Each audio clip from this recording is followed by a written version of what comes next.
USCHO.com.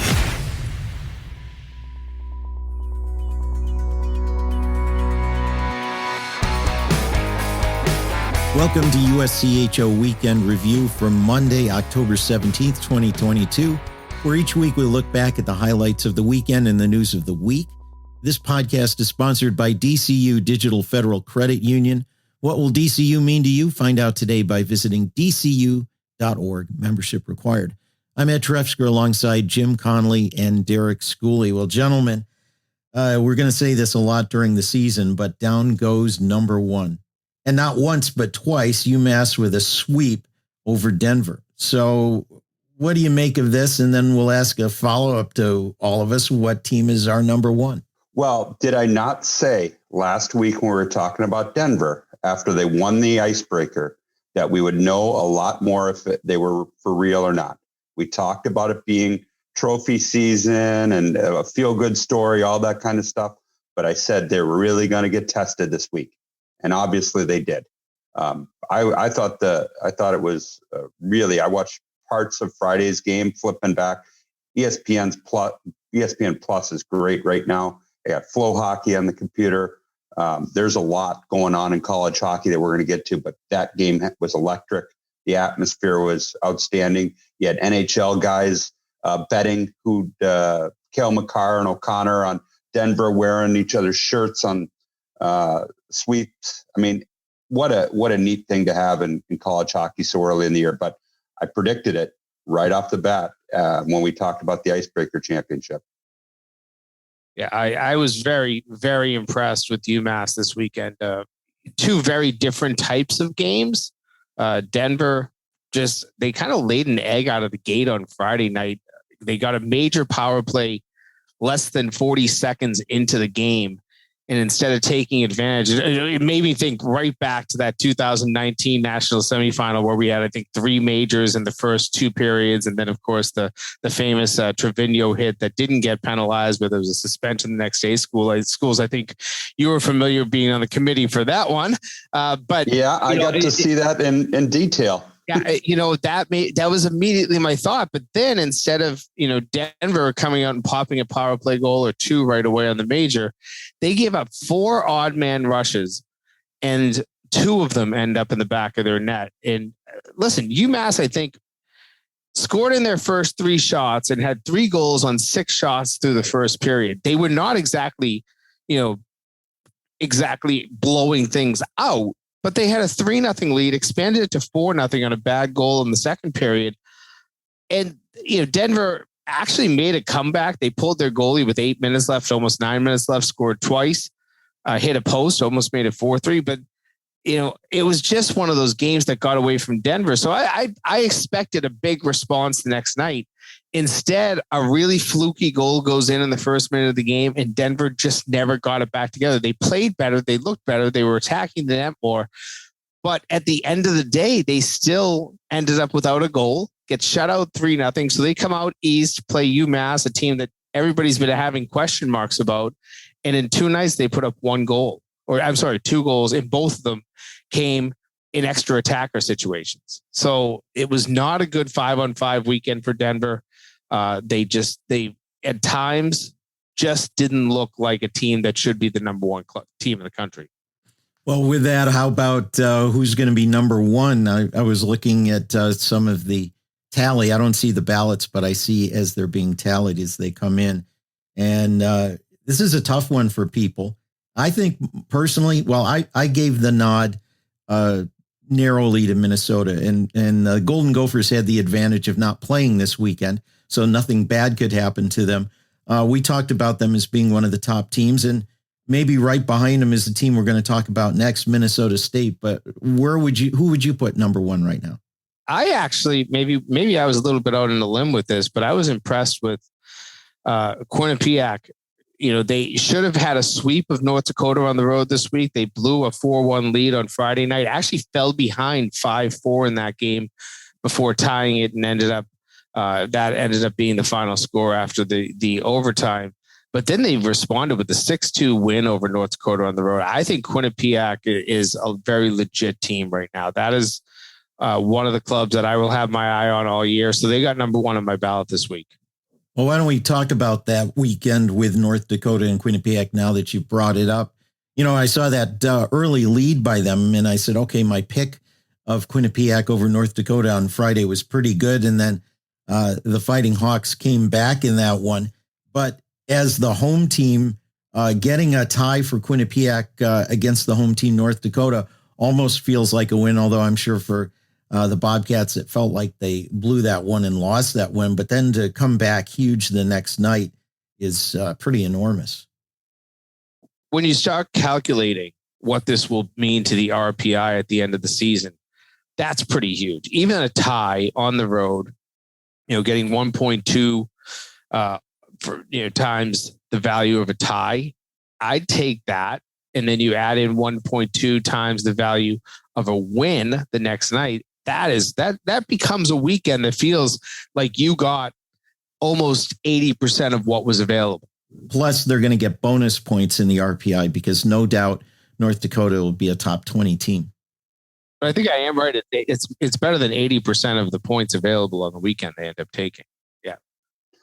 Yeah, I think that there's a lot that to digest this week. I mean, not just that. I mean, you also got, the NCHC gave up those points at home, but also Colorado College getting swept out of St. Lawrence. That's going to eventually could be one of those losses for the league that they don't like at the end of the year. So I think there was a lot of, believe it or not, in October, some pairwise implications by some results this week.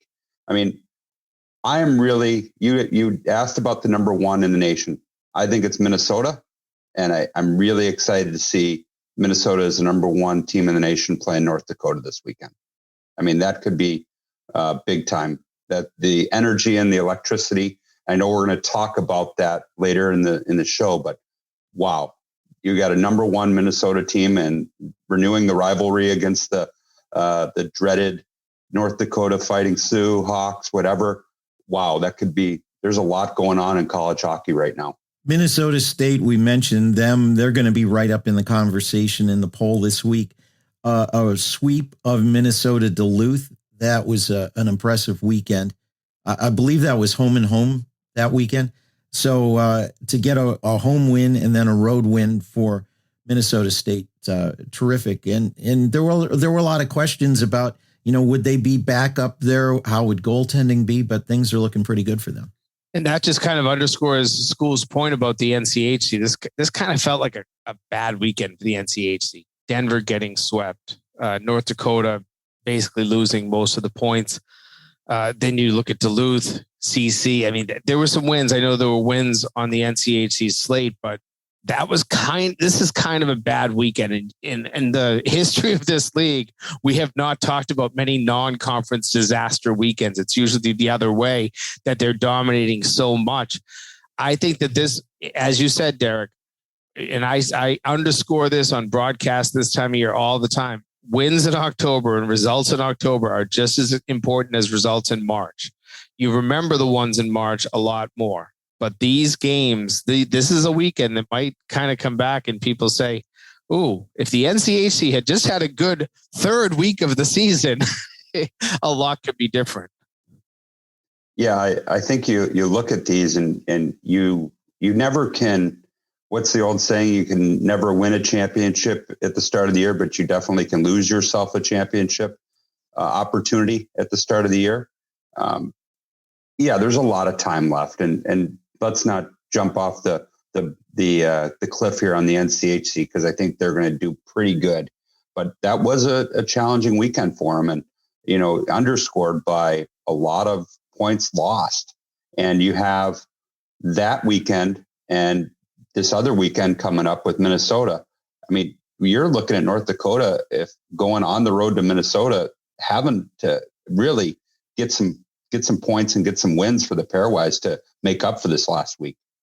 And I didn't put this in the show notes today, but the NCHC still has a .621 winning percentage non-conference. That's still pretty good.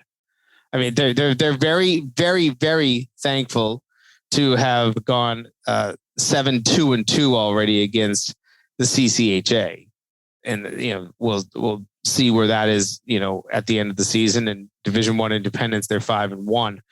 But 621, you can't really complain too much about that. But I will go back and kind of underscore, they've got to get their bleep back together here. And to your question, we started talking about Minnesota State here. The big question obviously was goaltending. All world Dryden McKay gone. They haven't missed a beat. When I saw your show notes, Jimmy, and said, who's number one? I immediately thought of them in Minnesota. I didn't even think of Quinnipiac, and I know Quinnipiac had a great week. I think Quinnipiac had a little stumble early that made me not even think of them, but I thought Minnesota State, Minnesota, I give the nod to Minnesota, but they're certainly moving on without Dryden McKay, that's for sure. And they're keeping up the same game plan of really limiting the number of shots their goaltender has to see. That's a system. And coaches don't like to be considered systems coaches, but Mike Hastings knows how to coach defensively. And half the reason that they don't give up a lot of shots is because they possess the puck for a good portion of the game. And when you're playing more than half the game in your offensive zone, you're not going to give up that many chances. That's what Minnesota State does so well, is even when it's a neutral zone game, they're winning the neutral zone battles. They're possessing the puck a lot of the time coming through the zone. So that is a systems type of issue, or not an issue. That's a systems benefit there, I think, from Minnesota State. And I don't expect that to change anytime soon. As long as Mike Hastings is behind the bench, they will know how to play with the puck and play a puck possession game. Well, another East-West matchup had number 6 Michigan hosting BU Friday and Sunday. It was a very early thumping being delivered by Michigan, a couple of major penalties early on for the Terriers, a 9-2 win for Michigan on Friday, but some revenge and a comeback for the Terriers on Sunday, a 3-2 win, and they split the weekend. I was shocked by that score because their live stats were down for a little bit at Michigan, and I saw 0-0 or 1-0, and then I'm like, okay, good game. I browsed around a little bit, like I said, on Friday, and then next thing you know, I get the final. I'm like, wow. And a lot of goals scored in bunches. And I think that's a game that just got away from BU. And obviously you see what they did on Sunday. I didn't have a chance to see the game. I was traveling, but that's a big time response in a difficult place to win. And you talked about Quinnipiac early. Usually you only get one opportunity to win on the road. And if you blow it, it's tough to get that other one, but it's also tough to bounce back from a drubbing. So there's a lot of different things on the road that happened this week. You got, like I said, Quinnipiac had the chance. They blew it. They came back and got game 2, which shows a lot about them. This one, BU showed a lot of heart they could easily fold up the tent. Probably a great day off in between, chance to reset. I'm sure they went to the football game. I'm sure there was a lot of video, but wow, what a statement coming back from a drubbing.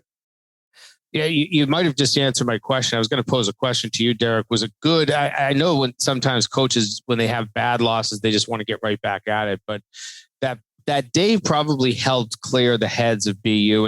And, Sunday, I didn't get to see the game, but following it on social media, I mean, it sounded like BU dominated the first period, came out down 1-0 again. That is something that can get into your head. You start getting frustrated. They got, the game tied, fell behind 2-1, but then 2 third period goals. They end up winning the game 3-2. Their only lead really of the weekend was the final few minutes of that game. I have to think that having that Saturday in between, like if you had to bounce right back after just getting your butt kicked on Friday night, it would have been a little bit more difficult than having that day off in between. And throw in the fact that it was an afternoon game. Those are always great because the crowd's not as into it. They had a big football win on Saturday. I am sure the campus probably was out late that night, so they weren't as enthusiastic in the building. I think there was a lot of good things for BU with that scenario, how it went. Yeah, you want to get back on the horse, but you also, you knew that you had another opportunity next day. You didn't have to wait a whole week. So they reset. They probably watched video. Maybe they went to the football game. Maybe they were in bed early. That campus was crazy. Whether you're a hockey player trying to sleep at 11 o'clock on a Saturday night after that, there's distractions. And then to be able to play in the afternoon where it's a little bit dull, you got NFL football. I don't know what the crowd was like, but I always like playing on Sunday afternoons sometimes as the road team, because it's always, you could catch the home team sleepy. Well, we've got another team to talk about, and that's UConn, and we'll do that after the break. USCHO Weekend Review is sponsored by DCU Digital Federal Credit Union. Visit dcu.org. Sometimes it's not about wanting a new car, it's about needing one. And I needed one I could rely on. So I got an auto loan with DCU. They offer the same low rates on both new and used cars, and I was able to borrow a little extra to make a used car as good as new. My auto loan from DCU means a ride I can finally rely on, which feels like a pretty big thing. What will DCU mean to you? Insured by NCUA. Membership required. Visit dcu.org.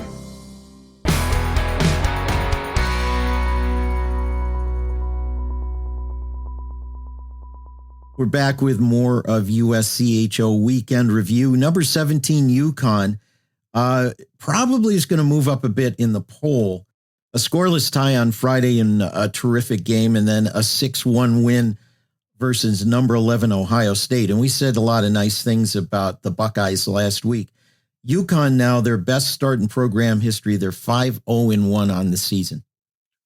I moved them way up on my ballot. I'm pretty sure I had them a top 10 team, and it might have been somewhere around 9 or 8 where I put them on my ballot. This is impressive. This is a good start for them. And they have not really had, an easy go. They had travel up to Vermont right away, took 2 up there, come back. They get a good overtime win last week. And then here you end up with a crazy game on Friday night. And I don't have the goaltenders' names in front of me, but the Friday night goaltender, I think, made around 45 or 47 saves and a scoreless tie. What did that earn him?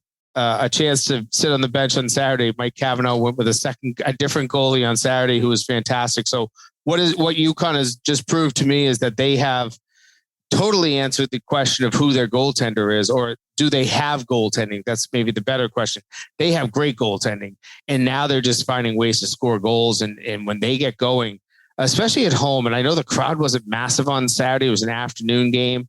They only had about 2,600 in Hartford that day. But this is a team that as they get going, and then, boy, they're soon going to get into their new facility, which I heard from the commissioner, Steve Metcalf, this week, is just beautiful. And they've done a nice job with it. I think that this is a team that could keep rolling. Will they hit bumps in the road because of inexperience? Yes, probably. But, this is a great start for UConn, and it feels like onward and upward for them. Perfect timing right now. They're taking advantage of it. They're taking advantage of a new building. They're going to have a lot of enthusiasm, which helped in recruiting. They got better players, and they're taking advantage of some teams historically that we've talked about that are in a downward cycle a little bit. And UConn, with the state school, with the name, they should be able to take this and run with it. This might be their best opportunity that they've had to make some finals since they left Atlantic hockey. I mean, Mike Cavanaugh's got him in the right spot. They obviously invested money into keeping Mike this past year when he had overtures from BC, and this is perfect timing for them. It was the first game in a brand new building for Arizona State on Friday, and the first home game for Lindenwood, and both times the home team won the opener. Let's start with Arizona State, a 2-0 win over Colgate on Friday, and then dropping it 4-0 the next night. The enthusiasm right now for those programs is off the charts. The new baseball model uniforms that the Sun Devils wore, and the crowd, and the ribbon cutting ceremony. What a neat atmosphere. And to follow up with Josh Doan, the hometown product, getting the first goal. I mean, I think that's what stories are made of. And, and then the next night, Colgate flipped the switch on them and turned it back around. And, maybe they're not going to have the comfy Oceanside Arena. They made everybody comfortable now, and lost maybe some of their home ice advantage. I don't know, but what a good weekend for them. And you mentioned Lindenwood. That's not a new building, but obviously their step into Division I. The Sunteen Center, the Blues practice facility, is outstanding, and they had a great crowd there. I watched parts of that crazy game, and they had a really good crowd there. And I think they followed it up a little bit on Sunday with probably just close to 1,000. But hats off to both those programs opening up new buildings for Division I hockey. And we need more of that. We need more new buildings, and we'll get that with UConn later and Sacred Heart as well. Rick Zombo's team, a great comeback over Air Force. They were down 6-2, came back to win 7-6, 5 unanswered goals. Air Force head coach Frank Serratori said he was in shock and it felt like a kick in the gut. And since we know Frank well, you can probably even hear him saying that in your head. Well, I look at both of these programs, and Arizona State, it's been a long time coming. Lindenwood, obviously, this is the start, but as Derek said, that'll be a very nice facility that they're playing in, the Blues practice rink, and I think that there's a lot of upside for Lindenwood. I think that they've got a lot. They have so much support, and it's a community that I think is starving for more hockey. Derek, you know it well as your hometown, but it feels like an area of the country that just wants more and more and more. And Lindenwood, if they start playing well, and I think getting some great players in there, and I think you have that ability to attract to a fun city. I think that they have a lot of upside. Well, they scored and they capitalized on opportunities. I mean, I saw it 6-2 and didn't, with it being a later start and the time difference. I mean, I went to bed. I'm not going to lie to you, thinking that this is over. And then I watched the highlights, and they have the ability to score. And you talked about it. The Sunteen Center is going to host a NCAA regional. We know that coming up. St. Louis is going to host a Frozen Four. We know that coming up. So there is a lot of excitement for college hockey in St. Louis. There's always rumors about another school starting college hockey in St. Louis too. So there's a lot of enthusiasm for it, and we'll see how they can take it forward. A little Atlantic Hockey Week, couple weekends coming up here. They're at AIC, at Bentley, and at Army, and then at Wisconsin. They only have, and this is the tough part of being an independent. They have Stonehill in February, and I believe that's it for home games. Everything else is on the road, and you're going to find out a little bit about them. And this little stretch here, the next 6 Atlantic hockey games, I bet you every one of them took notice about how they scored and how they battled Air Force to the bitter end. That's definitely going to be a measure of where they are as a program, because they're taking on teams in the middle to upper half of Atlantic hockey over the next 3 weeks. Well, it's a great start for them. And as I wrote with Jim in last week's TMQ, we really should be interested in these independent teams and want to see some success, because the only way the sport grows is if they have success and can continue and eventually find a league. Something that really jumped out from Thursday through Sunday for the games going on: 48 games, 28 teams with 5 or more goals.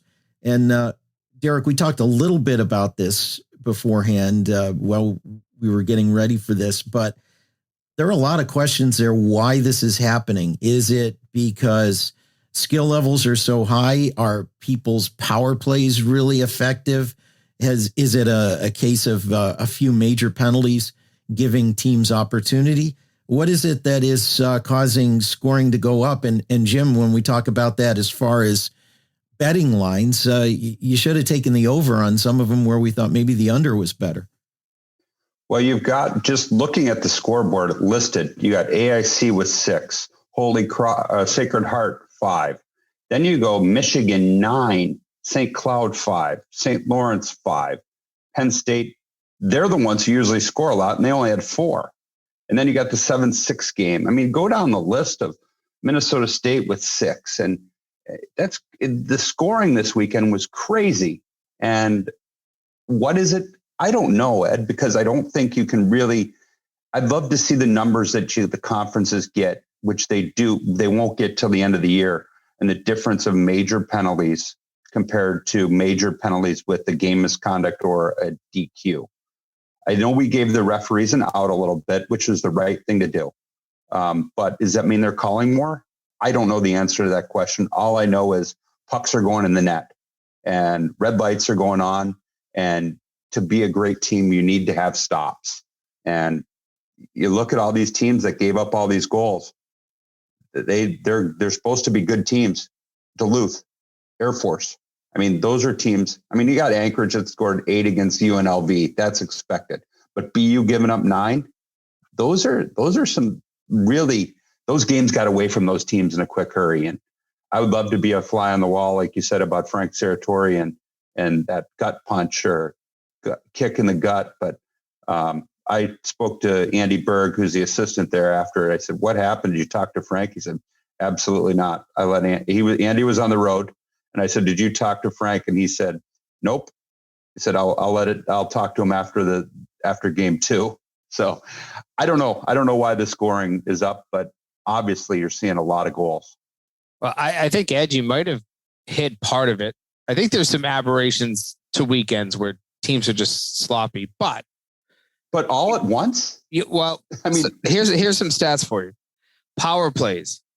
There are 16 teams in the country right now with a power play percentage of 30 or higher. And you have 25 teams in the country with a penalty kill percentage of 75% or worse. So there's a lot of special teams goals happening right now. And when you have what I think happens every year, you have a lot more penalties called early in the season. Teams aren't used to referees' styles, points of emphasis, the way games are getting called. There's a little bit more emotion sometimes. You see players taking bigger runs, major penalties getting called. These are leading to a lot of goals. This is the age of the power play right now. I still think as this season goes on, this levels out.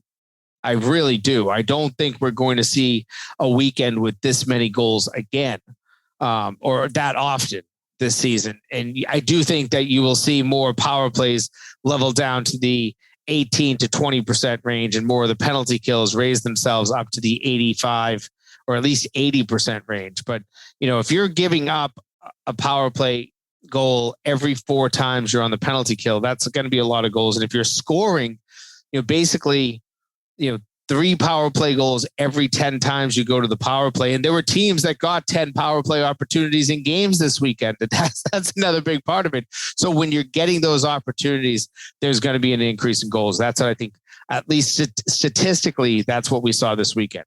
I'm going to say this. This is a recruiting season. This is the month of showcases. And head coaches really do a lot with the power play. Usually the power plays, the head coaches always tinker and they let the assistants do the penalty killing. I don't know if it's a direct correlation, but like I said, this is showcase month. So a lot of the assistants are out on the road recruiting. Is there enough time being dedicated to the penalty kill compared to the power play? Maybe that's another reason why you're seeing the power plays so effective. I don't know. It's just a thought that I had when you were talking there. And it's really good it's a good debate. And I'm going to be at a showcase to where I can probably talk to some people and figure out if this is really happening, because like I said, a lot of the power play is the head coach's baby. Yeah. And I can tell you that I talked to Northeastern coach Jerry Keefe before game number 2, and we were going back to the LIU game which was played on the first possible night of the season.